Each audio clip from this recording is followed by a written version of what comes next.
Kini orang berabuik juga lah datuk. Ke kampung pulang baondoh baralek bagadang-gadang membuang dana berjuta-juta. Diundang pejabat, dihadirkan wartawan. Mahujan belief tukang foto baitu pun kamera syuting film video. Pakaiannya jangan kato galai. Lagaknya Allahu Rabi mengalahkan Pangeran Charles dari Inggris. Letidainya pun menobatkan jadi gundukan buah. Tapi apa nan tajari sesudah lapiak baguluang teman. Tanpa batingga bapailah jorang kampung.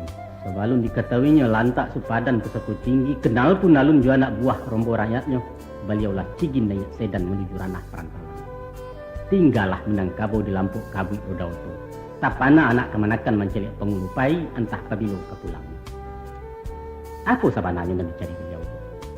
Tua, kemagahan dan gengsi, lain tidak. Hanya sebagai pelengkap dari titelnya nan baliri di ujung di pangkanamu.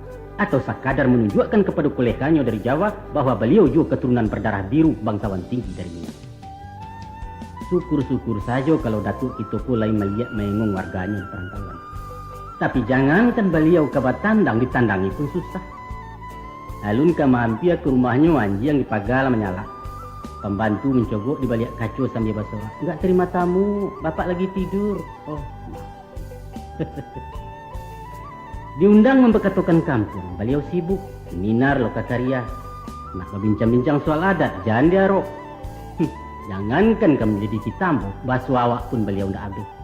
Kecilnya bayi-bayi imbauannya pasti atau om bukan inyak sebagai lazimnya ke pengurus. Jawab.